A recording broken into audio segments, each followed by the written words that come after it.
Yo, what is up, boys? Me, Drew, back with another video, and as we approach the NFL Wild Card Weekend, Super Wild Card Weekend, actually, which is this upcoming weekend, I wanted to talk about some teams that are underrated and may perform better than usual. Sorry about this ad. Let me just close that for now. Anyways, let's look at a few teams.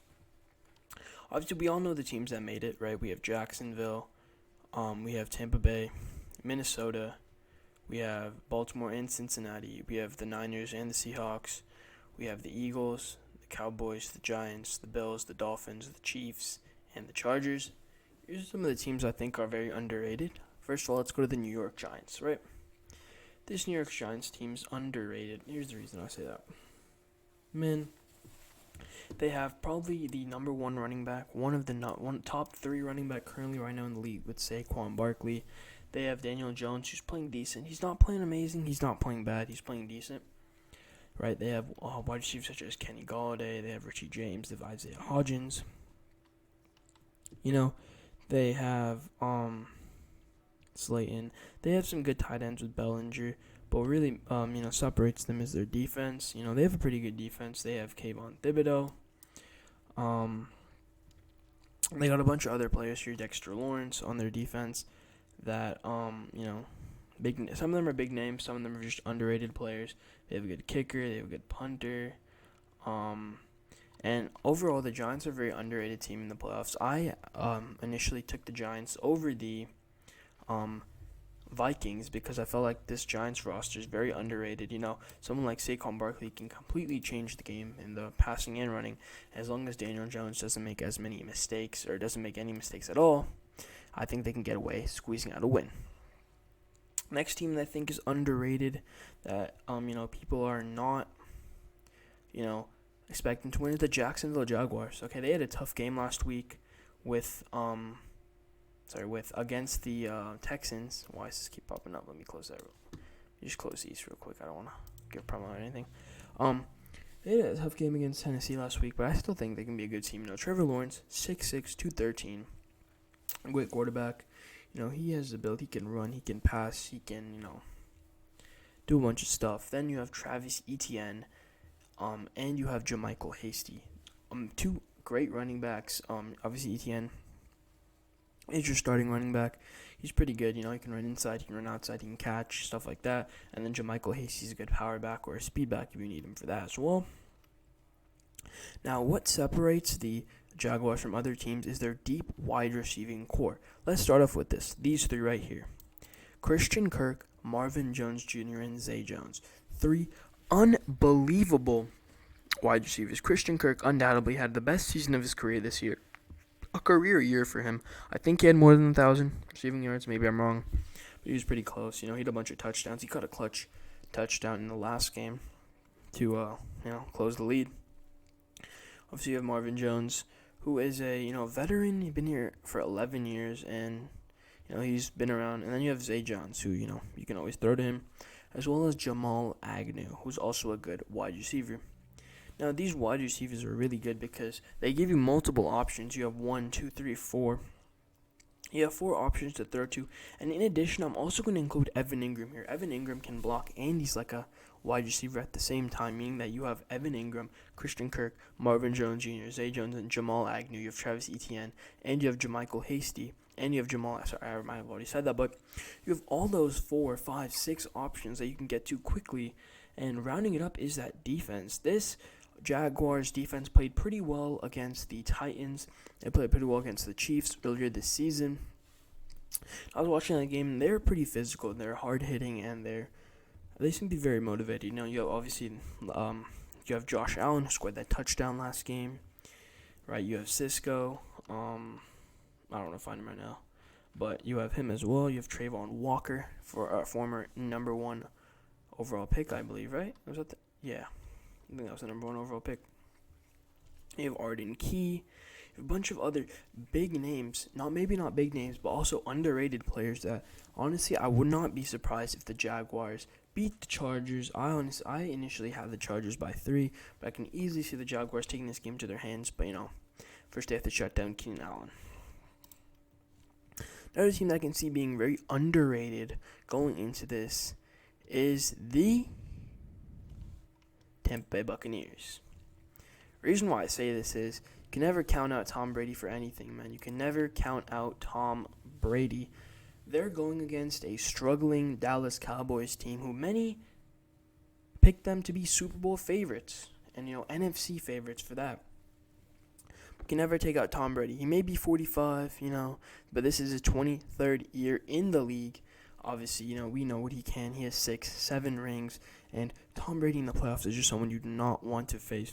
Rounding it up with a great running back, you have Leonard Fournette and Rachaad White. Leonard Fournette, obviously, a great back. When the Buccaneers won the Super Bowl, if Tom Brady had not won the Super Bowl MVP, it would have gone to Leonard Fournette. The impact he had in that game and the impact he has on games when he's given the ball and allowed to play, monumental.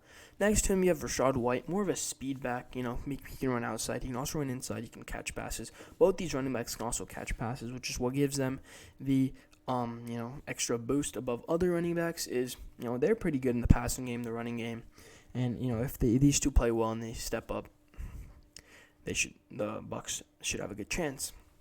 Now, rounding that off is a monumentally good receiving core.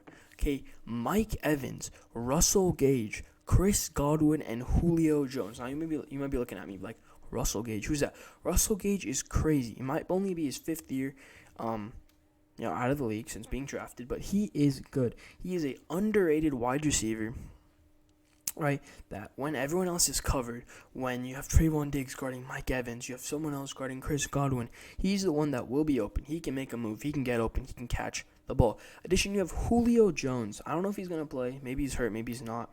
But if he's good to go, you can never count this guy out. He's been doing well. He's been doing jet sweeps. He's doing a bunch of stuff, though. Short passes, inside passes. Him and Godwin have been tearing it up. And this receiving core, probably one of the best, if not the best receiving core in all teams in contention right now. Then we go to the tight end position. You have Cameron Brate. You have Cade Otton. 2 good tight ends. Good 2 pass-catching tight ends. They're also good at blocking. I know Cameron Brate is good at blocking. Cade Otton, more of a catching back, I believe. That's what I've seen, at least. Now, running it off is this offensive line. This offensive line is not the worst, but it's not amazing. It's pretty decent, but if they play well, then I can definitely see the Buccaneers going past the first round. Then we obviously go to the Buccaneers defense. Shaquille Barrett. You have Winfield. You have a bunch of other people. Right, you have Logan Ryan, Murphy Bunting. You have all these people, and this really puts them ahead. The offense of the Buccaneers is really good. They have the best weapons the quarterback could have. Not the best. They have really good weapons any quarterback would want. They have a good running game, a good passing game, a good running back receiving game. They have a decent O-line, and they have a really good defense. And that's what makes them an underrated team going into the playoffs. Now, another underrated team that I think people are not calling underrated has to be the San Francisco 49ers, man. Obviously, Jimmy Garoppolo and Trey Lance are both out, and it's up to young Brock Purdy. But people are still doubting Brock Purdy's ability despite being 5-0. And although I understand, they had not played amazing teams, but let's remember, Brock Purdy's not 5-0. He's actually 6-0.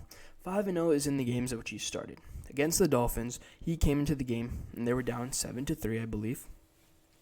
Right, he comes in the place of Jimmy Garoppolo. He comes in, scores a touchdown, and the game ends with him lighting up that Dolphins defense, supposedly the best team in the NFL, Super Bowl favorites at that time. They could not do anything. And although he's a rookie, although he's young, although he was the last pick on the draft, I saw Skip Bayless making a point on, well, there's a reason why all these other people passed him up, and that's where I have to say he's wrong. Okay. Sometimes in these drafts, as we've seen in the NFL and the NBA, there are players that are overlooked for a reason, right? Maybe they had a bad combine day. Maybe they did not perform as expected. And maybe they did not play to their full potential. This is how people get overlooked, not because they're truly bad in some circumstances, right? What if Brock Purdy is the real deal? I'm not saying he's the next Mahomes or Josh Allen or anything like that. What if he is a good quarterback? A good quarterback that can limit his mistakes, can play well, and potentially lead the 49ers to a Super Bowl victory. He's been against heavy-hitting defenses such as the Tampa Bay Buccaneers and even the Miami Dolphins. And we saw flashes of a good defense against the Las Vegas Raiders, and even took down the Commanders. Now, where people like to fault Brock Purdy and the 49ers offense is what happens when the defense plays bad. But let me talk about this. When the defense plays bad against the Raiders, Brock Purdy stepped up. Right? He threw a pick late in that game, and he came back to tie it, and even put them in a position to win at the end of overtime, or at the end of regulation.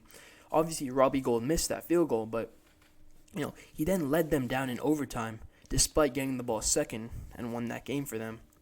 Right? With weapons like Christian McCaffrey, Elijah Mitchell, who is back, Jordan Mason, right?